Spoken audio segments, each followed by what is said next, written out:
All right, Saggies, what's going on for you guys? Sagittarius, Sun, Moon, Rising, and Venus. Feel free to swap around the energies. As always, I could be talking to a cross watcher, so let's see what wants to come through for you. I am going to want to talk about the February astrology. We've got so much going on in February for Mars and Venus moving into Aquarius and kind of leapfrogging each other, which is going to be interesting. And you, my dear Saggy, Sun, Moon, Rising, and Venus, are sextiling that energy, which is about ease and flow. So it looks to me like Venus and Mars are going to be providing a lot of the story for February. So I'll talk more about that as we go. All right, what wants to come out here? Talisman. Past life. Wow. Home. Some of you are going to be finding a new home. It's like the key to the home, key to your home, the key to feeling at home is a past life connection. I mean, this is kind of an old-fashioned key, right? Almost coming from like the 18th century, 17th century, something like, no, 18th century, so 1700s. Interesting that it's like the key and then like to the lock of the home or something like that. Some of you have not been able to feel at home or find home. Some of you have been in toxic relationships and careers that haven't suited you for a long time. And I think finally we're going to be getting more information for you about what is going to work. Okay.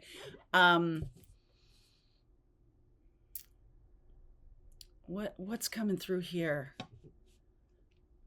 This could have some kind of twin flame connection. But I feel almost like this has been, how, like I said about Venus and Mars kind of like leapfrogging each other. It's almost like you and this person have been, one person's way ahead and the other person catches up and then the other person jumps over and then it's way ahead.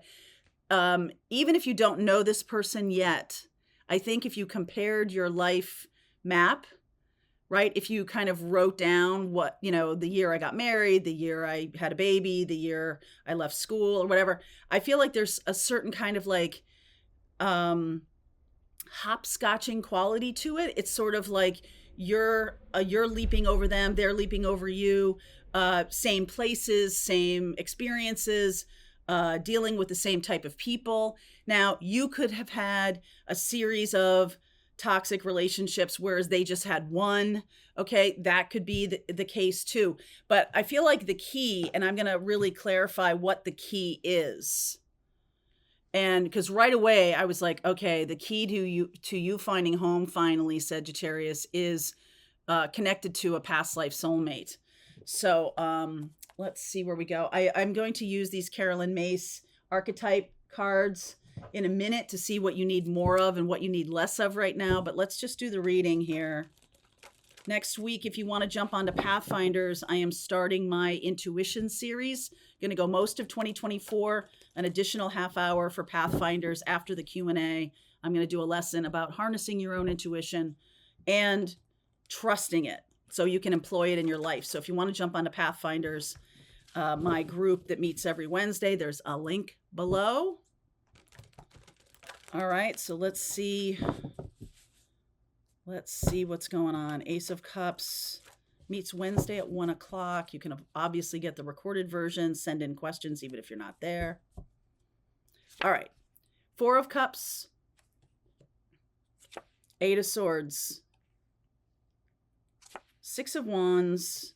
The cards underneath are what's going on subconsciously or what's going on even though you don't see it. I'm going to move these off here. 6 of Wands, the 7 of Wands, the 2 of Swords, 8 of Wands. Okay. 5 of Pentacles, 7 of Cups. All right. So did you see this? 4, 5, 6, 7, 8. 5, 6, 7, 8, 4, 5, 6, like very, very process cards. And what this says to me is that this is the process that you've gone through. You've gone through this kind of like people pleasing, dealing with other people who are kind of in your ear or trying to control you. You've got this 8 of Swords thinking you don't have a choice. All right. And then you do overcome it when you learn how to set boundaries, right? Learning to set boundaries, 2 of Swords. No. 7 of Wands, 2 of Swords. Like, this is how victory happens. Setting boundaries. And then it's like, okay, smooth sailing, moving forward. But I don't know where I'm going. There's a sense of like, I don't know where I'm going, but I know I got to leave here. You don't have to go home, but you can't stay here. So once you're out of this other life or way of doing life, I feel like you've come into this kind of awareness about the difference between living a life as in this kind of way of just like, I'm just a person, I'm separate from everybody, and life is just happening to me. Okay, life's just happening to me. Versus being connected with your intuition, being connected and seeing how you work with the energies around you, seeing experiences that you have as expansive and growth oriented, no matter what they are. Different frame, completely different frame, higher vibration, the whole deal. So this is the past life soulmate. I feel like the 2 of you have had a similar path, again, like I'm seeing here. And right now, the path forward, I feel like one of you is swimming ahead of the other, okay? Like making a path or something. You might not have even met this person yet, just so you know, or you might have known them your whole life or anything in between, okay? It's sort of like, I'm not sure where the next thing is, but I know I can't stay in the thing I've built that's not good enough, okay? It's not like, it's small potatoes. All these 4, 5, 6, like middle of the road stuff. No major arcana, no nothing. This is just like a reworking of the map that you've already been on, been there, done that, got the t-shirt, the whole deal. First major arcana card, the Chariot. So the Chariot is Cancerian energy. It's all about bringing together the light and the dark. It's not just 2 choices anymore. They're not just like, okay, I can either do this or do that. I can either go to law school or go to dentistry school. Nope. There's a million other choices. I can either stay with this person for the rest of my life or leave and be alone. Nope, that's not true either. Okay, so there's something that's evolving here. And it's like, there's a million more things to bring together. So you're kind of understanding that there's not just light and dark. Could be dealing with a Cancer. Okay, a Cancerian. It's not just light or dark. 2 of Wands, binary choices here. The World. Look at that integration of masculine and feminine. So this is also about the masculine and feminine integration. I love that because I brought over from the windowsill that's been sitting there through the full moon and new moon, and now the full moon again, full moon in Leo happening this week. This is Amazonite, which is the integration of masculine and feminine. This is bringing together twin souls. The Chariot bringing together, the 2 of Wands, bringing together, making another choice, the World, the integration there, really lovely energy. And that 2 major arcanas of the first 3 cards, and then the Star, which is another major arcana, which is Aquarius, Death, Scorpio. Big change, my friend. 7 of Swords. Some of you are, there's something secret about this choice that's happening. It could, hold on. Queen of Cups, 4 of Wands, and the Strength card, Leo. Okay, full moon in Leo. There's something about, it's almost like the death of secrecy. Some of you know who I'm talking about. Some of you know that this is your twin flame or this is your person. And I feel like neither one of you has said this to each other. but you will.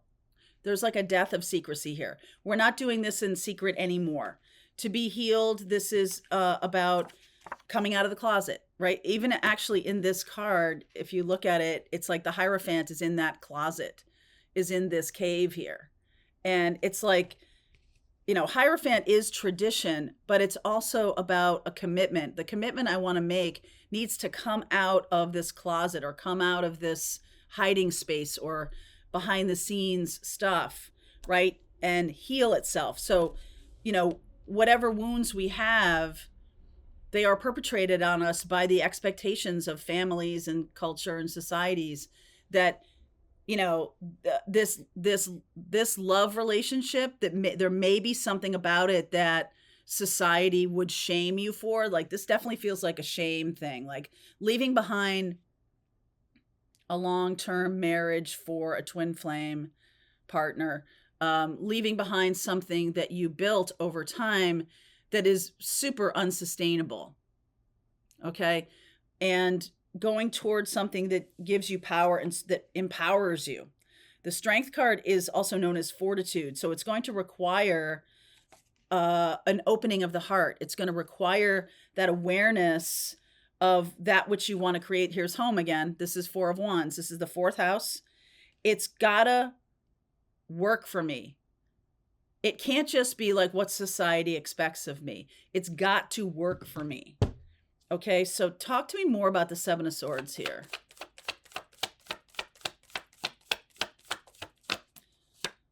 Emperor, more major arcana. Hanged Man, more major arcana. The Magician, another one. And the Five of Wands. So Five of Wands, that's a pretty measly card there.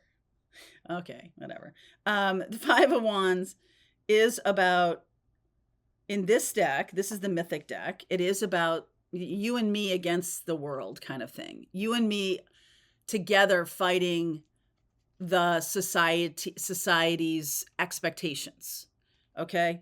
And I really feel that one of you is leading this, and sometimes it's Mars and sometimes it's Venus, right? One of you is really leading this. Because if you know anything about twin flame or you know about this journey, I don't know why, I'm just feeling like so much coming in. The feminine is the spiritual leader. It's not about gender, right? Like, you can be a divine feminine in a masculine body, but you also have divine masculine in you. So it's sort of like who's leading the charge. So I'm identifying as a divine feminine. I'm leading the spiritual connection. The divine masculine here, showcasing as the Emperor, is leading the physical connection, the 3D connection, the spiritual, and the 5D. That's divine feminine as the leader. And that is always sort of how things unfold once we spiritually understand our wounds, once we see our path, once we open up to our gifts and our guidance and everything like that, then we see, you know, and that's what the feminine is, you know, sort of shining a light on for the masculine here. The masculine is bringing together their 3D life and their 5D life with the help of the divine feminine. The Emperor and the Hanged Man, this is about surrendering to the journey, the recognition of being the co-creator. And basically that takes that whole idea about like living in the 3D and life coming at you and being a victim of just stuff pinging around on the earth versus, oh, I see this from a bigger perspective. I see this from above. I see my life as a roadmap. I understand how this is all working. I'm not down in the depths of things anymore. And now I have the power and strength to fight the good fight in a spiritual way, in a empowered kind of way. Okay. And then there's sense of home, okay, coming through here. So I've got the Death card in the timing place. And, you know, of course, that is Scorpio time. What did I do with my little deck here? But it doesn't always mean,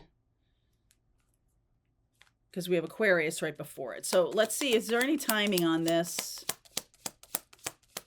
because this just could be spiritual time. So time doesn't exist in spiritual. Okay, by the end of this month. So we are talking about Aquarius into Pisces time. All right, as we get to the end of February. And there is some kind of big transformation by the end of this month. There's union, there's integration, or there is some kind of conversation around the shift from the 3D kind of mundane experience of life and feeling like a victim or feeling like life is happening to me versus this aha moment of I am co-creating with the energies that are available. I am seeing everything as a lesson. I'm working with that on a soul level. I'm seeing life from a soul level now, okay? Which is an incredible shift. I feel like some of you are dealing with a masculine who's having a major breakthrough, the Death card, and has been a little bit shamed for it, the Seven of Swords, that Five of Pentacles, and comes to the feminine for some kind of healing and feeling like they're not good enough to do it themselves, or they don't know. You're the spiritual one, help me navigate this. And I feel like that brings in this sense of a past life connection coming together. So we'll go deeper into the astrology in the extended. I will pull cards for each zodiac sign to help you understand who you're talking to or dealing with. Cancer, Aquarius, Scorpio, Aries, Gemini, Leo showing up so far. Okay. All right. Link is below if you want to continue on with me, Sagittarius. I'll see you over there. All right. I hope you enjoyed that video. If it was helpful to you, please consider liking this video and sharing it with anybody who might have a need for similar kind of information. And if you like this video, check out these videos.